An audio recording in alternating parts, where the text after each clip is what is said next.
영국이라는 나라는 잉글랜드, 스코틀랜드, 웨일스, 북아일랜드의 4개의 나라로 구성된 것으로 유명합니다. 이 중 영국의 정치, 경제, 문화의 중심이자 인구의 90% 이상을 차지하고 있는 잉글랜드 외에도 나머지 3개의 나라는 각자의 정체성이 분명하며 그에 따른 지역 감정 또한 어마어마한데요. 이 나라들은 각자 공식 언어도 다르지만 그렇다고 완전히 다른 국가들처럼 독립된 국가는 아닌 특이한 형태의 나라들입니다.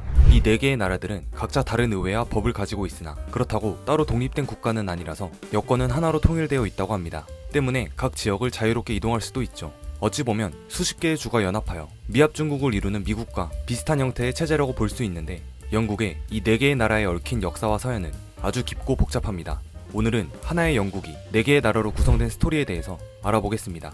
브리튼 섬에는 기원전 8세기부터 중앙 유럽 어디선가 건너온 켈트족이 이주해서 살고 있었습니다. 이들은 붉은 눈과 머리카락, 사각턱, 커다란 체격을 지니고 있는 민족이었으며 브리튼 섬 전역에 거주하기 시작했습니다. 그런데 기원전 1세기경 평화롭던 브리튼 섬에 로마 제국이 침공하면서 켈트족은 위기를 맞이하게 됩니다.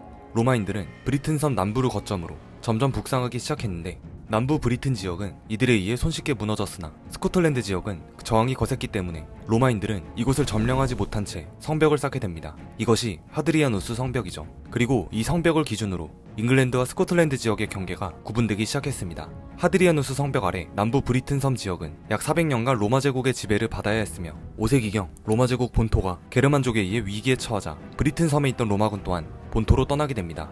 하지만 로마인들이 떠나자 남부 브리튼인들은 기쁨보다 오히려 혼란에 빠지게 됩니다. 400여 년간 로마의 지배 아래 생활했던 남부 브리튼인들은 오랜 시간 동안 로마의 문화에 동화되어 완전히 다른 민족이 되어 있었고 자신들을 지켜주던 로마군이 철수하자 호전적인 북쪽의 스코트인들을 두려워하게 되었습니다. 로마군도 정복하지 못할 정도로 저항이 완강했던 스코트인들이었기 때문에 로마군이 물러나게 된다면 남쪽으로 쳐들어올 수도 있었기 때문이죠. 그렇게 남쪽의 브리튼인들은 북쪽의 스코트인들을 견제하기 위해 용병을 고용하는데 그들은 싸움을 잘하기로 소문난 게르만 계열의 민족 앵글로색슨족이었습니다. 용병으로 고용된 앵글로색슨족은 남부의 브리튼인들을 돕기 위해 브리튼 섬으로 들어오게 되는데 앵글로색슨족은 지금까지 자신들이 살던 춥고 황량한 지역과 달리 넓은 평야지대에 기후도 온화했던 브리튼 섬의 환경에 반해버리게 됩니다. 그래서 아예 브리튼인들을 정복하고 이 섬에 정착하기로 결정합니다. 브리튼인들은 자기들을 지켜달라며 외세민족을 끌어들였다가 오히려 그 민족에게 정복당해버리는 어처구니 없는 상황을 맞이하게 된 것입니다. 이렇듯 용병에서 침략자로 변한 앵글로색슨족과 토착민인 브리튼인 사이에서 전쟁이 벌어지게 되는데 이때를 배경으로 한 이야기가 바로 아서왕 이야기입니다. 뒤통수를 거하게 맞은 남부 브리튼인들은 앵글로색슨족에게 패하고 남쪽을 정복당해 버렸습니다. 이들은 서쪽으로 쫓겨나거나 노예로 전락했으며 앵글로색슨족을 피해 웨일스, 스코틀랜드, 그리고 바다 건너 아일랜드 지역으로 뿔뿔이 흩어져야 했습니다. 후에는 각 지역이 폐쇄적으로 변하고 자신만의 색깔을 보유한 채 4개의 지역이 독립적으로 성장해 나갔으며 사실상 이 시기부터 잉글랜드, 스코틀랜드, 웨일스, 아일랜드의 4개의 지역이 각각 독립적인 정체성을 형성하기 시작합니다. 한편 앵글로색슨족은 켈트족이 살던 주변 지역을 평정해 나가면서 왕국을 넓혀 나가기 시작했습니다. 그렇게 앵글로색슨족이 차지한 브리튼 섬 남부를 앵글로족의 땅이라는 뜻으로 잉글랜드로 부르게 되었고 영어로 뜻하는 잉글리시 또한 앵글로족의 언어라는 뜻으로 유래하게 됩니다.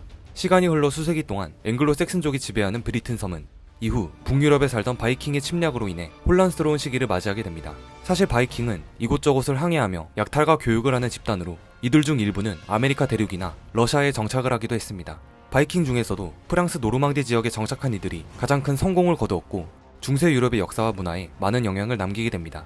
후에는 노르망디의 바이킹은 매우 강해졌으며 약탈자 바이킹에서 노르만 기사로 탈바꿈하여 서유럽 역사의 주역으로 떠오르기 시작하죠. 11세기경 급기야 노르만 기사는 정보광 윌리엄 1세의 명령 아래 앵글로색슨을 꺾고 잉글랜드를 정복하는 데 성공합니다.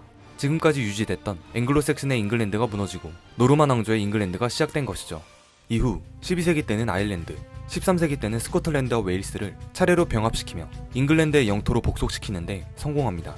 특히 스코틀랜드는 에드워드 1세에 의해 무자비한 탄압을 받아야 했는데 에드워드 1세가 얼마나 스코틀랜드인들을 핍박했는지 스코트인들은 그를 스코트인들의 망치라고 불렀을 정도였다고 합니다. 하지만 잉글랜드가 각 지역을 통합했어도 지역만의 색깔이 너무나 달라서 이 통합을 유지하기가 매우 힘들었고 서로 완전히 동화되기도 불가능했습니다.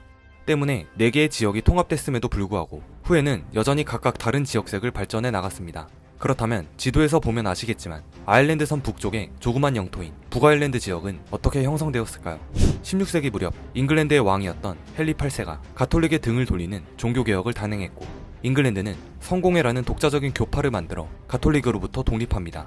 그러나 아일랜드 지역만큼은 여전히 가톨릭을 고수하면서 잉글랜드의 심기를 불편하게 만들었습니다.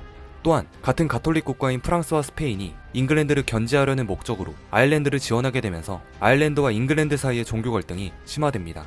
결국 헨리 8세 이후 등극한 엘리자베스 1세 때 양측의 전쟁이 벌어졌으며 잉글랜드는 아일랜드 지역 중에서 가장 저항이 심했던 얼스터 지역, 현재의 북아일랜드 지역을 완전히 정복하게 됩니다. 이때 얼스터 지역으로 많은 스코틀랜드인들이 이주하기 시작했는데 스코틀랜드인들은 대부분 성공의 신자들이었고 이들이 이곳에 정착하게 되면서 북아일랜드는 서서히 본토 아일랜드와 다른 지역이 되어가죠.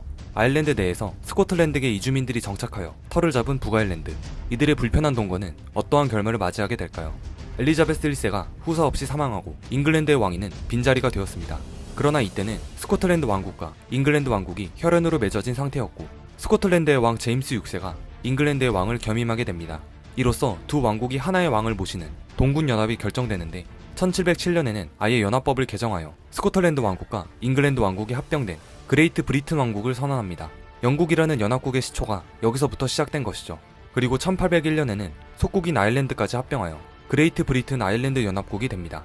19세기가 넘어가자 그레이트 브리튼 아일랜드 연합국은 빅토리아 여왕의 치세 아래 흔히 대영제국이라 불리는 전성기를 맞이하게 되지만 당시의 제국주의 국가들이 보통 그렇듯 대영제국 또한 식민지 속국을 무자비하게 쥐어짭니다. 수백 년간 영국의 지배를 받아온 아일랜드 역시 그 피해가 만만치 않았는데요.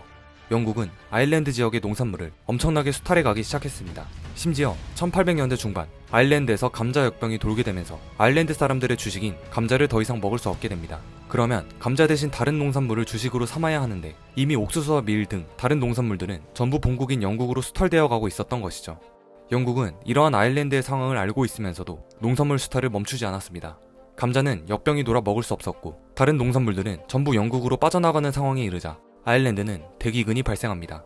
이로 인해 약 100만 명의 아일랜드인들이 굶어 죽는 대참사가 발생하는데 당시 아일랜드의 인구가 800만 명 정도였다고 하니 기근이 얼마나 심했는지 알 수 있습니다.